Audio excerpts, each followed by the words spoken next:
Hello everyone, welcome back to my channel. I hope you all are well and hope you all are learning well.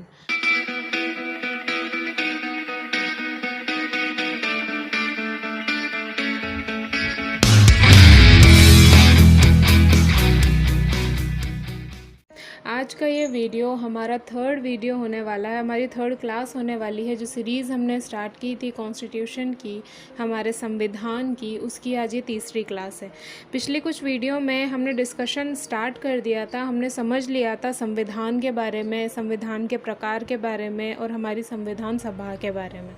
अगर आपने वो video नहीं देखी है तो प्लीज़ पहले वो देखिए ताकि आपको हर चीज़ आसानी से समझ आए आगे की क्लासेस में। आज के इस वीडियो में हम डिस्कस करेंगे संविधान की विशेषताओं के बारे में, या हमारा जो इंडियन कॉन्स्टिट्यूशन है उसके क्या क्या कैरेक्टरिस्टिक्स हैं उसके बारे में हम डिस्कस करेंगे। ओके, हर चीज़ समझेंगे कि ऐसा क्या ख़ास है हमारे संविधान में जो इसे दुनिया से अलग बनाता है, दुनिया के दूसरे संविधानों से अलग बनाता है। तो चलिए बिना टाइम वेस्ट किए शुरू करते हैं। Let's begin. सबसे पहली अगर हम इसकी विशेषता देखें तो हमारा जो भारतीय संविधान है ये पूरी दुनिया का सबसे लंबा लिखित संविधान है, यानी कि इतना बड़ा लिखित संविधान पूरे विश्व में किसी भी देश का नहीं है। जब ये बनकर तैयार हुआ तो इसमें काफ़ी समय लगा इसको बनाने में, और हर तरीके के प्रावधान इसमें शामिल किए संविधान सभा के सदस्यों ने, ताकि एक मजबूत संविधान बनाया जा सके, ऐसा संविधान बनाया जा सके जिससे कि हमारा देश आगे सुचारू रूप से चल सके। तो एक मजबूत संविधान का निर्माण किया संविधान सभा के सदस्यों ने, इसलिए इसमें कई सारे प्रावधानों को शामिल किया गया। कुल जब हमारा मूल संविधान बनकर तैयार हुआ था तो इसमें 395 अनुच्छेद थे, 22 भाग थे और 8 अनुसूचियाँ थी। अब तो इनकी संख्या में और भी बढ़ोतरी हो गई है समय के साथ साथ, लेकिन मूल संविधान में 395 अनुच्छेद थे, 22 भाग थे और 8 अनुसूचियाँ थी। अगली अगर इसकी विशेषता देखें तो हमारे संविधान में एक प्रस्तावना को शामिल किया गया है। प्रस्तावना क्या है? प्रस्तावना संविधान का सार है, हमारे पूरे संविधान का परिचय है प्रस्तावना के। संविधान में हमने क्या शामिल किया है, संविधान को जो हमने बनाया है उसका उद्देश्य आखिर क्या है, तो इसको हमने प्रस्तावना में ब्रीफली समझाया है कि हाँ संविधान के अंदर क्या क्या है और इसको हमने किस उद्देश्य से बनाया है। ये प्रस्तावना वही उद्देश्य का प्रस्ताव है जो नेहरू जी लेकर आए थे, पिछली वीडियो में हमने डिस्कस किया था। यही आगे जाके प्रस्तावना कहलाया या प्रेम्बल कहलाया। ओके, तो इसमें प्रस्तावना को शामिल किया गया है जो कि पूरे संविधान का सार आप समझ सकते हैं, या परिचय की भूमिका ये निभाती है हमारे संविधान के। अगली विशेषता अगर हम देखें तो इसके कई सारे प्रेरणा स्रोत रहे हैं हमारे संविधान के। जैसे कि हम जानते हैं कि हमारे संविधान को बनाने में कुल 2 वर्ष 11 महीने और 18 दिन का समय लगा था। तो इतना ज़्यादा समय क्यों लगा? क्योंकि जो संविधान सभा के सदस्य थे वो एक मजबूत संविधान बनाना चाहते थे। उन्होंने दूसरे देशों के संविधानों का अध्ययन किया और दूसरे देशों के संविधान को पढ़कर जो चीज़ें उन्हें ऐसी लगी कि हाँ ये हमारे देश में भी होनी चाहिए, जो प्रावधान ऐसे लगे कि यह हमारे देश में भी होने चाहिए, हमारे देश के लिए अच्छे हैं, वो प्रावधान उन्होंने उनके संविधान से हमारे संविधान में शामिल कर लिए। तो इसके कई सारे प्रेरणा स्रोत रहे हैं। एग्जाम्पल के तौर पे अगर हम देखें तो जो मौलिक अधिकार हमने लिए हैं वो हमने अमेरिका से लिए हैं, यूएसए से लिए हैं हमने मौलिक अधिकार। यूएसए के संविधान में थे, हमें लगा कि हाँ हमारे संविधान में भी ये होने चाहिए, तो हमने उसको हमारे संविधान में भी शामिल कर लिया हमारे संविधान सभा के सदस्यों ने। तो इस तरीके से कई सारे प्रेरणा स्रोत इसके रहे हैं। आगे हम डिटेल में डिस्कशन करेंगे तब और आपको अच्छे से पढ़ाएंगे इसके बारे में। अगली इसकी विशेषता है पंथ निरपेक्षता। हमारा जो संविधान है, भारतीय संविधान, वो कहता है कि जो राज्य है भारत, जो भारत देश है, उसका अपना कोई धर्म नहीं है। वो सभी धर्मों को, सभी पंथों को, जितने भी भारत में है, सभी को समान रूप से देखता है, सभी को समान रक्षा प्रदान करता है, लेकिन उसका खुद का कोई धर्म नहीं है। वो नागरिकों को या भारतवासियों को इतनी स्वतंत्रता देता है कि वो सब अपने अपने विश्वास के हिसाब से किसी भी पंथ में शामिल हो सकते हैं, किसी भी धर्म में शामिल हो सकते हैं, या किसी भी मत में शामिल हो सकते हैं। ओके, लेकिन उसका खुद का कोई धर्म नहीं है। हमारा भारत एक पंथ निरपेक्ष देश है, पंथ निरपेक्ष राज्य है जो इसको संविधान ने बनाया है। अगली विशेषता की अगर हम बात करें तो हमारा संविधान समाजवाद की बात करता है। ये भी इसकी एक विशेषता है। हमारा संविधान भारत में जितने भी नागरिक रहते हैं उन सबको सामाजिक, आर्थिक और राजनीतिक क्षेत्रों में समानता की बात करता है। हमारा संविधान कहता है कि सामाजिक तौर पे भी जो नागरिक हैं उनके साथ कोई भेदभाव नहीं होना चाहिए, ऊंच नीच नहीं होना चाहिए कि ये ऊंची जाति का है या ये निम्न जाति का है, सबको समान दर्जा दिया जाना चाहिए। आर्थिक क्षेत्र में भी सबको समान अवसर दिए जाने चाहिए पैसे कमाने के। अगर कोई बिज़नेस करना चाहता है तो वो बिज़नेस कर सकता है, कोई जॉब करना चाहता है तो वो जॉब कर सकता है। राजनीतिक क्षेत्र में भी सबको समान अवसर मिलने चाहिए। तो इस तरीके से समाजवाद की बात हमारा संविधान करता है, समानता की बात हमारा संविधान करता है सामाजिक, आर्थिक और राजनीतिक क्षेत्र में। कुछ जो लोग हैं जो पहले से ही पिछड़े हुए हैं सामाजिक क्षेत्र में और आर्थिक क्षेत्र में, उनको आगे लाने का काम भी हमारा संविधान करता है। उन लोगों को दूसरे लोगों के समान अवसर देने का काम भी करता है और उसके लिए विशेष प्रावधान भी हमारे संविधान द्वारा बनाए गए हैं, ताकि जो पिछड़े लोग हैं, जो पहले से ही झेलते हुए आ रहे हैं, ऊंच नीच की मार को झेलते हुए आ रहे हैं, जो कि गरीब हैं, गरीब वर्ग के हैं, वंचित वर्ग के लोग हैं, उनको दूसरे लोगों के समान लाने के लिए कई प्रावधान हमारा संविधान ने किए हैं। ठीक है। अगली विशेषता की अगर हम बात करें तो हमारा संविधान कहता है कि भारत जो है एक लोकतांत्रिक गणराज्य है। भारत में जो शासन है वो किसी राजा का शासन नहीं है, भारत में किसी वंश का शासन नहीं है। भारत में असल जो शासन करता है वो है भारत की जनता। भारत की जनता को सर्वोच्च स्थान देता है हमारा संविधान। हमारा संविधान कहता है कि भारत में जो शासन होना चाहिए वो जनता का होना चाहिए। जनता ही अपने हिसाब से, अपनी पसंद के हिसाब से, अपनी ज़रूरत के हिसाब से एक सरकार का चुनाव करती है और फिर आगे जाके वो सरकार जनता के लिए कानून बनाती है। उस सरकार को जनता के प्रति उत्तरदायी भी हमने बनाया है कि अगर कोई काम सरकार करती है तो हमारे पास इतना हक है, इतना राइट है, इतना अधिकार हमारे संविधान ने दिया है कि हम सवाल पूछ सकते हैं हमारी सरकार से कि आपने ये काम किया तो क्यों किया, या ये काम नहीं किया तो क्यों नहीं किया। ओके, तो सर्वोपरि कौन है? सर्वोपरि हमारे संविधान के हिसाब से भारत की जनता है। भारत में किसी वंश का शासन नहीं चलता। यहाँ पे जो सर्वोच्च पदाधिकारी है वो राष्ट्रपति है, जो कि निर्वाचित होता है, वंशानुगत नहीं होता। ठीक है।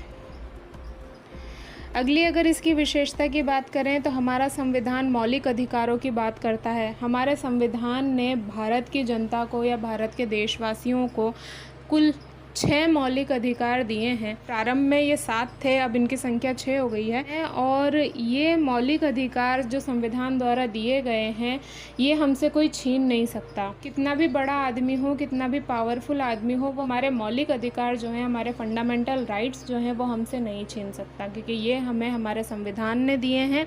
और अगर इनका हनन हुआ तो हम न्यायालय में भी जा सकते हैं कि हमारे मौलिक अधिकारों का हनन किया गया है, जो कि हमारे संविधान द्वारा हमें दिए गए थे। ठीक है।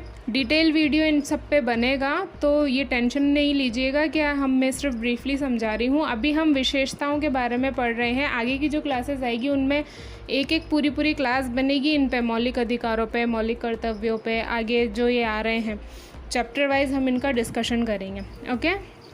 नेक्स्ट इसकी विशेषता है मौलिक कर्तव्य। हमारे संविधान ने कुछ अधिकार तो दिए ही हैं भारत की जनता को, लेकिन भारत की जनता को उसके कर्तव्य भी बताए हैं। भारत की जनता को बताया है कि आपके क्या क्या कर्तव्य हैं अपने देश के प्रति और आपको उनका पालन करना है। कुल 11 मौलिक कर्तव्य हैं। मूल संविधान में ये नहीं थे, बाद में इनको जोड़ा गया है। ओके। नेक्स्ट इसकी विशेषता है नीति निर्देशक तत्व। तो हमारे संविधान में कुछ नीति निर्देशक तत्वों को शामिल किया गया है ताकि भारत को एक लोक कल्याणकारी राज्य बनाया जा सके। संविधान कहता है भारत की सरकार से कि जब भी आप कानून बनाएंगे जनता के लिए, तो आप इन नीति निर्देशक तत्वों को ध्यान में रखकर कानून बनाएंगे या प्रावधान बनाएंगे, ताकि आगे जाके वो उससे जनता की भलाई हो सके और एक लोक कल्याणकारी राज्य की स्थापना हो सके। फॉर एग्जाम्पल, जैसे कि नीति निर्देशक तत्वों में शामिल है कि आप पशुपालन के लिए प्रावधान बनाएंगे, आप कृषि के लिए प्रावधान बनाएंगे, प्रसूताओं के लिए प्रावधान बनाएंगे। तो इन सारी बातों को ध्यान में रखकर, जो कि जनता की ज़रूरतें हैं, जनता की नीड है, उनको ध्यान में रखकर आप आगे कानून बनाएं ताकि एक लोक कल्याणकारी राज्य की स्थापना हो सके। ओके।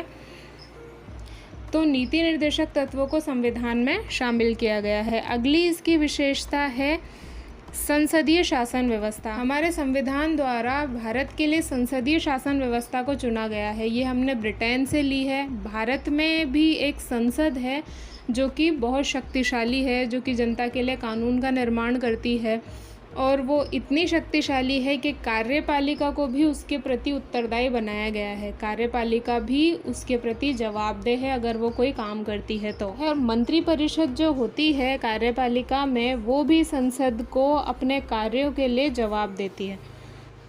तो हमारे देश में संविधान द्वारा संसदीय शासन प्रणाली को अपनाया गया है। ठीक है, अगली इसकी विशेषता की हम बात करें तो नेक्स्ट इसकी विशेषता है स्वतंत्र न्यायपालिका। अब स्वतंत्र और निष्पक्ष न्यायपालिका की अवधारणा भी हमने अमेरिका के संविधान से ली है, यूएसए के संविधान से ली है।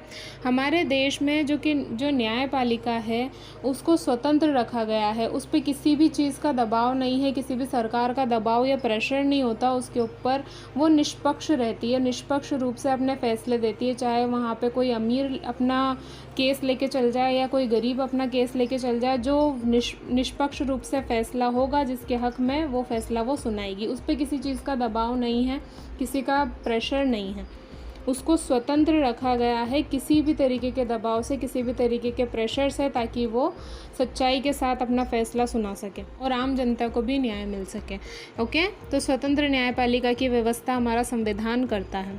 अगली इसकी विशेषता देखें तो हमारा संविधान कठोर भी है और लचीला भी। अब इसका क्या मतलब है? इसका अर्थ ये है कि हमारे संविधान में जो प्रावधान है उनमें से कुछ प्रावधान तो ऐसे हैं जिनमें हम संशोधन आसानी से कर सकते हैं, लेकिन कुछ प्रावधान ऐसे हैं, इतने कठोर हैं, जिनमें इतनी आसानी से बदलाव नहीं हो सकता, जिनमें इतनी आसानी से संशोधन नहीं हो सकता। उनमें संशोधन के लिए हमें संसद की तो मंजूरी चाहिए ही चाहिए, उसके अलावा हमें आधे राज्यों की मंजूरी भी भारत के लेनी पड़ेगी। तो कुछ चेंजेस तो आसानी से हो जाते हैं, इसलिए लचीला संविधान भी है हमारा, और कुछ चेंजेस जो हैं इसमें बहुत मुश्किल से होते हैं, इसलिए ये कठोर संविधान भी है। अब सवाल ये है कि चेंजेस करना ही क्यों? इतने साल में तो संविधान बनाया है हमने, इतना स्टडी करने के बाद, इतने देश के संविधानों को पढ़ने के बाद अब उसमें बदलाव करने की ज़रूरत क्या है? तो हम जानते हैं कि 1950 में हमारा संविधान या हमारा कॉन्स्टिट्यूशन जो है वो लागू हुआ था। तब से अब तक लोगों की सोच में और लोगों की ज़रूरतों में, उनकी आवश्यकताओं में काफ़ी परिवर्तन आए हैं। तो उनकी आवश्यकताओं को देखते हुए, उनकी सोच को देखते हुए परिवर्तन करने की भी आवश्यकता पड़ती है, उसकी भी नीड होती है। इस वजह से कॉन्स्टिट्यूशन में चेंजेस होते हैं। ठीक है, नए नए कानून हम देखते हैं बनते हैं, संविधान में प्रावधान ऐड किए जाते हैं, आर्टिकल्स ऐड किए जाते हैं। तो इसमें चेंजेस दो तरीके से होते हैं। एक तो बहुत ही आसानी से हो जाता है साधारण बहुमत के साथ, इसलिए इसको लचीला संविधान भी कहा जाता है, और एक बहुत मुश्किल से होता है इसलिए इसको कठोर संविधान भी कहा जाता है। ठीक है, अगली अगर इसकी विशेषता की बात करें तो इकहरी नागरिकता की बात करता है हमारा संविधान। अब ये क्या है तो इसको भी एक्सप्लेन करती हूँ। कई सारे देश ऐसे हैं जहाँ के सिटीजन्स को, जहाँ के नागरिक को दो तरीके की नागरिकता लेनी पड़ती है। एक तो वो देश का नागरिक होता है, दूसरा वो जिस राज्य में रह रहा है उस देश के, वो उसका नागरिक होता है। तो वहाँ पर डबल सिटीजनशिप होती है, दोहरी नागरिकता उन्हें लेनी पड़ती है। लेकिन भारत में ऐसा नहीं है। भारत का जो नागरिक है, भारत का जो सिटीज़न है, उसको सिर्फ एक ही नागरिकता लेनी पड़ती है, वो सिर्फ भारत का ही नागरिक है, उसे राज्यों की नागरिकता लेने की ज़रूरत नहीं पड़ती। तो ये व्यवस्था हमारे संविधान ने हमारे लिए की है। ठीक है, और अगली और लास्ट इसकी विशेषता अगर हम देखें तो हमारा संविधान जो है वो सार्वभौमिक वयस्क मताधिकार की बात करता है, यानी कि 18 या उससे ज़्यादा उम्र के जितने भी नागरिक हैं उन सबको मत देने का अधिकार है बिना किसी भेदभाव के। वो वोट डाल सकते हैं, वो मत डाल सकते हैं, और अपने समझ के हिसाब से अपनी सरकार का चुनाव कर सकते हैं। तो ये व्यवस्था भी हमारे संविधान में की गई है। ठीक है, शुरुआत में जो ये एज थी ये 21 वर्ष थी। 21 वर्ष के बाद ये अधिकार दिया जाता था, लेकिन 61वें संविधान संशोधन के बाद इसको 21 से घटाकर 18 कर दिया गया। ओके, तो ये थी कुछ विशेषताएं हमारे संविधान की। आई होप कि आपको समझ आई होगी। मत सोचिएगा कि इतना ब्रीफली डिस्कशन क्यों किया, अभी सिर्फ कैरेक्टरिस्टिक्स देखे हैं, विशेषताएं इनकी देखी हैं, डिटेल डिस्कशन बाकी है में से कई सारे पॉइंट्स का। ओके, तो ये था आज का वीडियो, ये थी आज की क्लास। आई होप कि आपको समझ आई होगी। If you liked my video please like share and subscribe. Thank you.